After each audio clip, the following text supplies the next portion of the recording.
friends, today let's see about sparse matrix operations. Before going to sparse matrix operations, let's see about what you mean by sparse matrix. A matrix in which most of the elements have zero value, then we can call that matrix as sparse matrix. Here is an example. You can see in this example 1,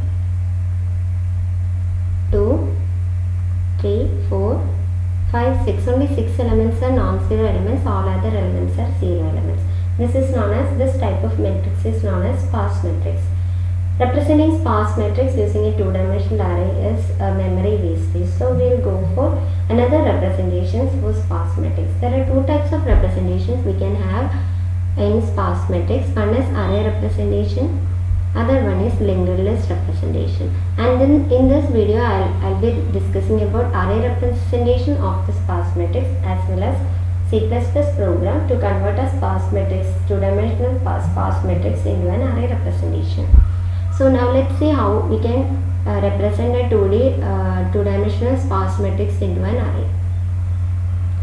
Storing non-zero elements, that is here we don't want to store zero elements, we are concentrating only on the non-zero elements. And we have triples to represent non-zero elements of a sparse matrix, and the triplets include row, column and value. Row stores the row index of non-zero element, and column stores the column index of non-zero element, and value stores the value of the non-zero elements. Let's see with an example. Here see, this is my sparse matrix, and see, if you want to represent it in a, let's see how we can represent it in an array. For representing that, we need to have a triplet, that is row, column and value. Okay, here take the first non-zero element, that is 3. Check 3 is in which row? 3 is in 0th row, so put it as 0. And 3 is in which column? It is in 2 column number 2. And its value is 3. And take the next non-zero element traversing through the same row. Actually here we will be representing in a row sorted order. So take the next non-zero element, that is also in row 0 and column 4. And the value of the non-zero element is 4 here. And take the next non-zero element, that is 5 here, and it is in R1, so it is 1. And it is in C2, so column is 2 and its value is 5 here. And next go to the next non-zero element. Here non-zero element is 7 and it is in R1 and its column is in 3 and non-zero value is 7. And take the next non-zero element. Here it is in 3rd row 3 and it is in 1 column and its value is 2 here. And take the next non-zero element, that is 6. It is in 3rd row and column number 2 and its value is 6. This is how we can represent two-dimensional sparse matrix representation into a array representation. Here I am implementing this using a C language. To represent a single row, I need to have the values for storing, variables for storing row, column and value. That is, I need to have 3 variables. I need to store 3 items in a under a single variable.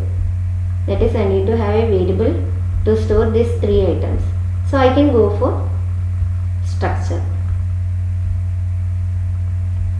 Okay, so let's see how it is. Here I am declaring a structure.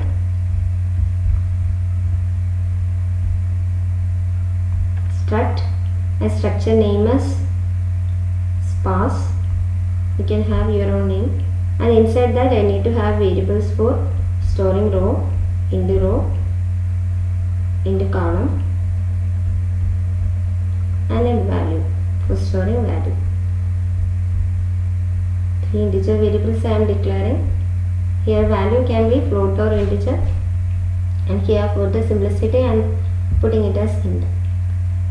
And see, by declaring this, what will happen is a structure is created with there is a space for store the row value and space for store the column value and space for store the value of the element. This is my structure.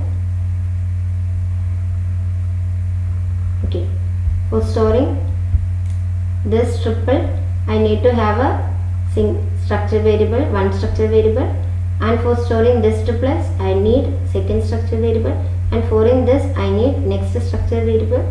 Then storing this I need another structure variable, that is group of similar items I need to store, so I can use structure array.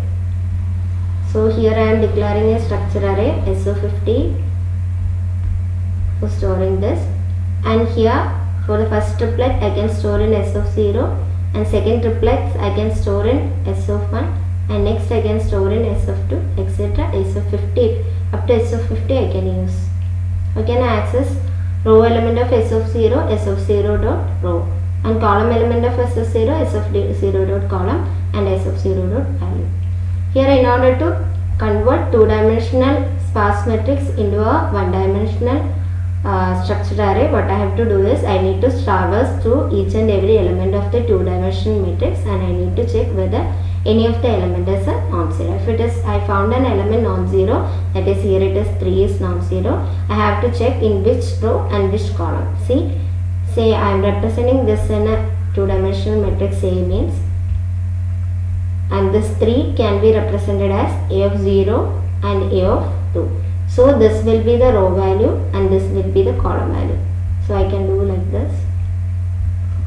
For that I am using a for loop. For I is equal to 0, I less than row count of your sparse matrix and I plus plus, and for j is equal to 0, j is less than c, that is column count of your sparse matrix, and j plus plus. And next is I need to check whether a of ij is not equal to 0. If a of ij I encounter any value which is not equal to 0, what I have to do, I need to simply copy the same into my structure. For iterating to the structure I need another variable p. I am initializing it as 0 in p. So here S of p dot row will be in I value will be the row count, and S of p dot column j value should be saved here, and S of p dot value, that is I will get value from a of ij. After this entry is over, that is I have filled the first non-zero element row, column and value in S of 0. Next I need to increment the value, post value, p value, then only it will reach to S of 1. Next time when I see any of the non-zero value, it will be added to S of 1. For that after this copying I need to increment p value, then I can stop the loop if condition is stopped, and here I can stop the loop. And this is how I can implement convert sparse matrix two-dimensional representation into a array representation. Let me show the code for the same. So first include all necessary files, and I am creating a structure sparse. It will be having variables row, column and value. Here I am declaring a structure variable S of 50 for storing this, and I am asking the user to enter the number of rows of the matrix, and it is stored in R. And because first I need to get the sparse matrix in two-dimensional form, so enter the number of columns and it is taken in C. Enter the elements of the matrix. Hope you are knowing how to read two-dimensional array matrix values. So I is equal to 0, I less than R, I plus plus, j is equal to 0, j less than c, j plus plus, scanf percentage d, a of ij, so that a will contain your sparse matrix, two-dimensional sparse matrix will be in A. So next is, here this loop I used to print the read value in a matrix format. After that I need to have a loop for iterating through each and every element of your sparse. So for I is equal to 0, I less than or I plus plus. For j is equal to 0, j less than c, j plus plus. If a of ij not equal to 0, then you need to copy the same into the structure variable. S of len dot row like I is copied to S of len dot row. Then column element is copied to j.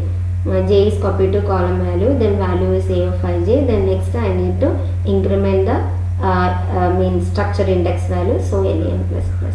After completing this loop, what will happen? I will get all the non-zero elements in the structure, and total elements of the structure will be len.